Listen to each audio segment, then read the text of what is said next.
Let's have a gin and tonic, and I would like a cosmopolitan. One of the worst gin and tonics I've ever had. What? How do you mess up a gin and tonic? Did she use tequila instead?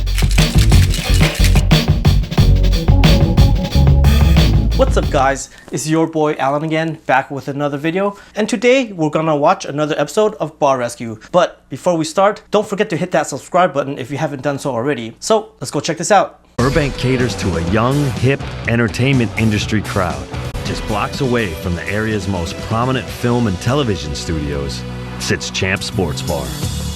Look at that place, it's right out of the 1970s. Yeah, I totally agree, especially with a prolific industry in that city.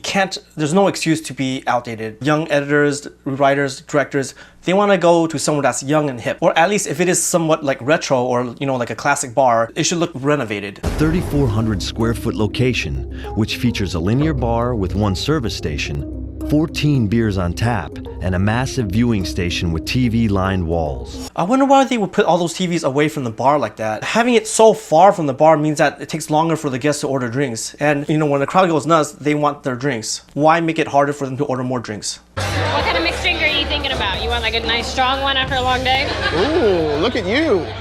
Give me a nice scotch and soda. I don't like when bartenders ask if they want a strong drink. Most drinks should only have at most 2 ounces of spirit. And if the bartenders are trained to ask that, that's not a good business plan, because that would just lead to overpouring, and that means less profits. Oh, look at this.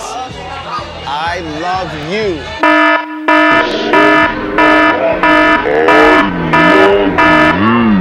That's exactly what I was talking about. What's the point of these pour spouts on the bottles if the bartenders just pull them out? And they're not measuring with a jigger, so they're definitely overpouring. So I understand Katie needs to get tipped.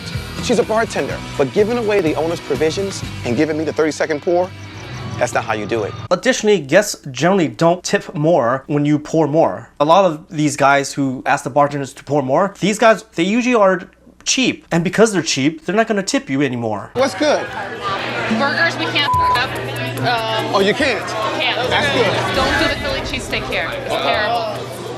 Dude, people cannot be talking trash about their own establishment. There's honesty, but he didn't ask about the Philly. Yeah, like why even bring it up? No. Give me the burger. And you know what? I want the Nachos too. What? Those are like grocery store chips. Just load them up.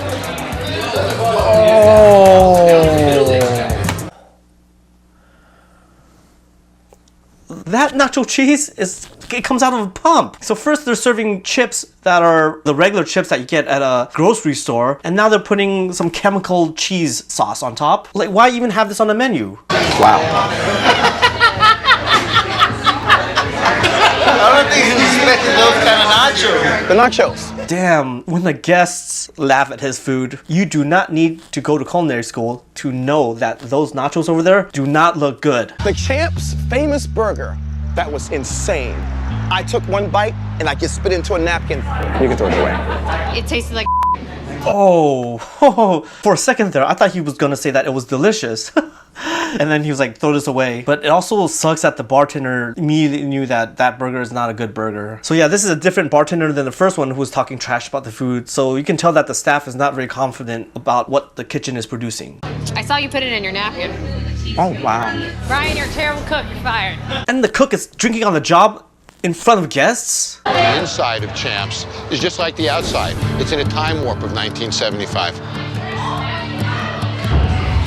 That's not acceptable. It's one thing when your outside decor looks horrible or outdated, but the interior, sometimes they have a chance to redeem themselves, and this is not the case. The last 2 years, a lot of competition opened up around us, and they are killing us. The terminology I would use is that you've been impacted by competitive intrusion. Okay, so it looks like the way that she was explaining this, that the bar was probably doing okay, probably because they were the only option at the time. But when you're in such a hot area that's growing, especially when young people are moving in, newer bars, hipper bars are going to move in, and you can't get stuck in this time period where you can just leave everything as is.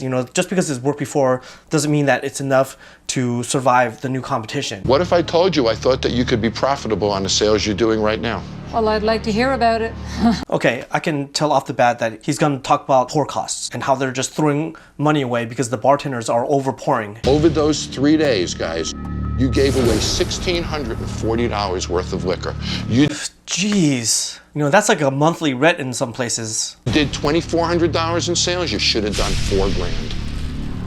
That's shocking. Yeah, that's exactly what I thought. It's just way, way, way too much overpouring. You want a shot? You figure they're giving a little bit away, they're buying a drink here and there, but you don't think that they're giving the house away, for God's sake. Whether they give it away, overpoured, and put the money in their pocket, is there a difference, Joe? Right. Stealing is stealing. Stealing. That's it.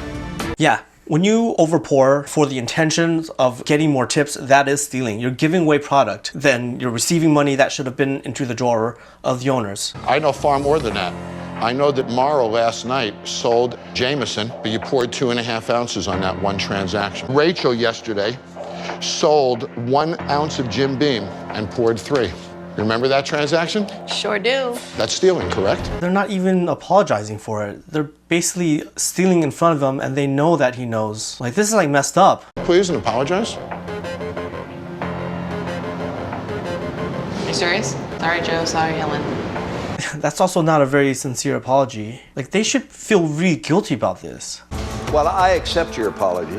We've made our mistakes, they admitted it, and let's go forward. He's being awful nice. He always has been. That's more of a reason not to be a thief. He is super nice, and they just like took advantage of him. I mean, it's good to see that he, you know, accepted their apologies, but they didn't seem that sincere. Like, they might do it again. Who knows? How much money did you make last night? $300 to $400. $300 to $400?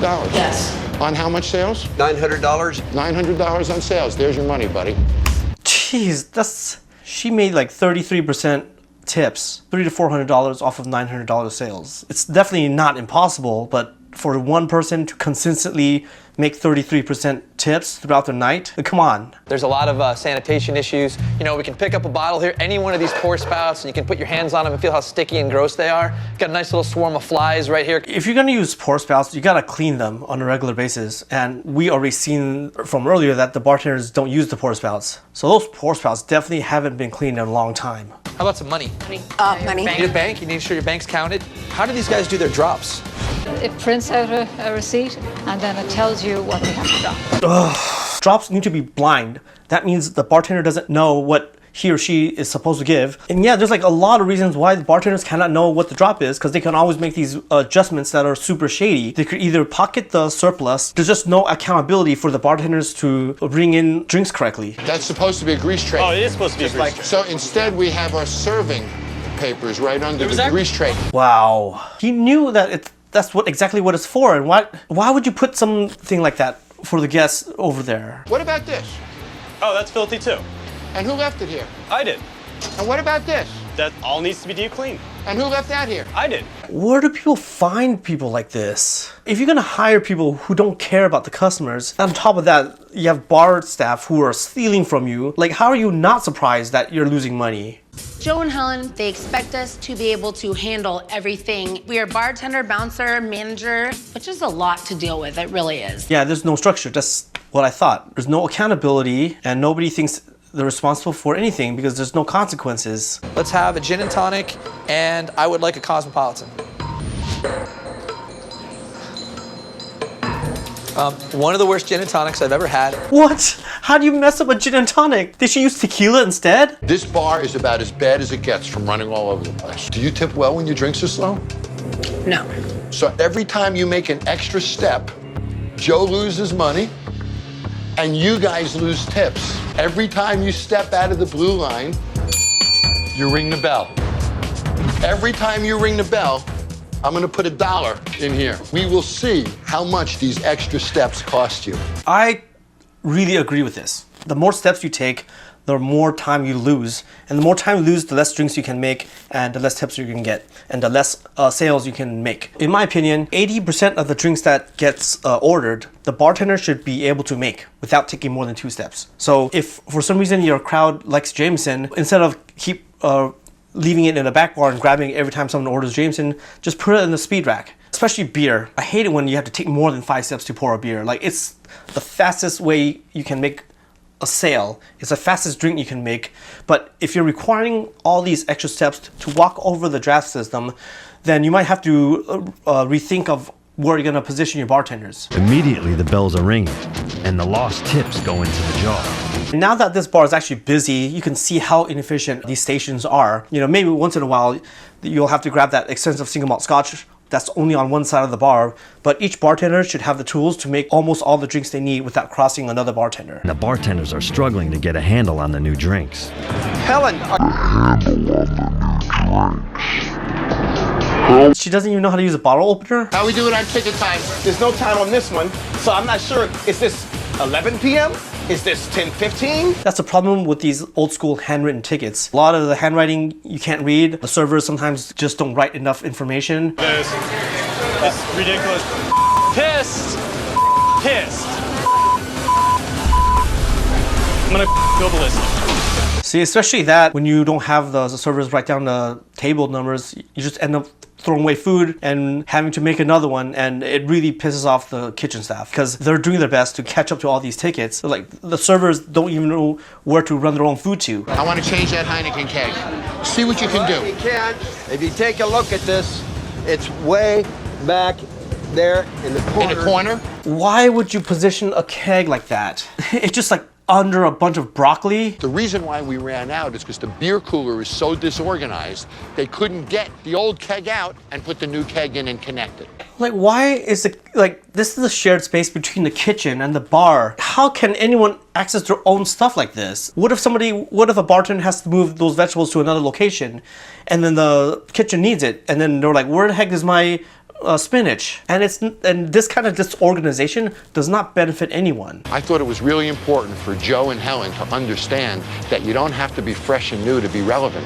When you walk in a door, the brightest things in a room were those liquor. This is absolutely true. Like, a lot of my favorite bars are really old, and you know, they do have that rustic feeling to it, but there's little touches that make them seem updated for the times. For example, this one actually has a POS system, so they can actually accept credit cards and make orders to the kitchen and keep track of everything. So just because you're in an established venue, it doesn't mean that there's no chance to improve. Look at the beer glasses. If you're a beer drinker, Joe, that tells you right in front of you, a nice cold glass. Yep.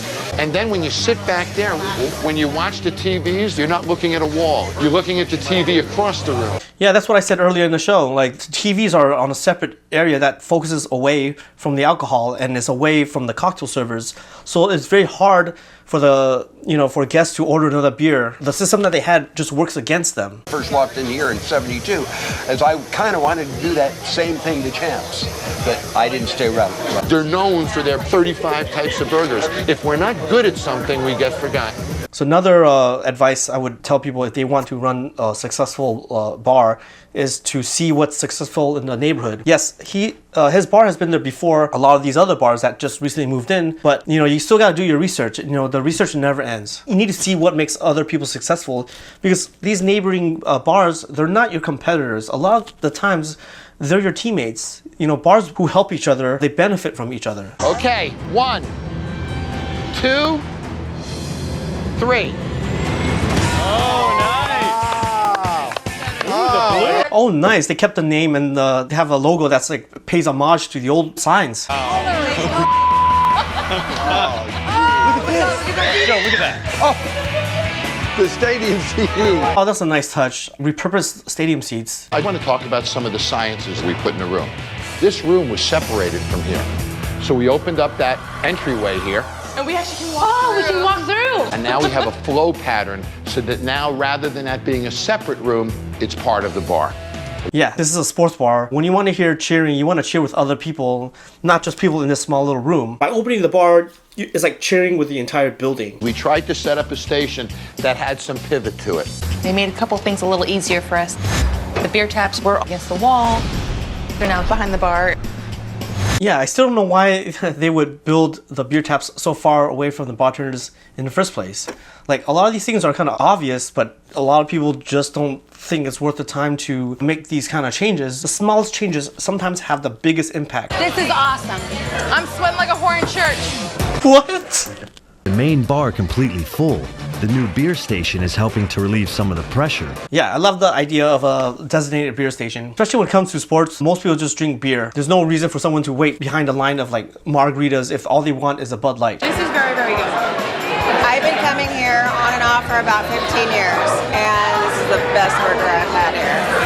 That's great right there, because whenever you're renovating a bar with a new concept or a more updated concept, you never want to shoo away your old regulars. We changed a few lives, taught a few people some new things so they can make more money. It makes my work all worth it.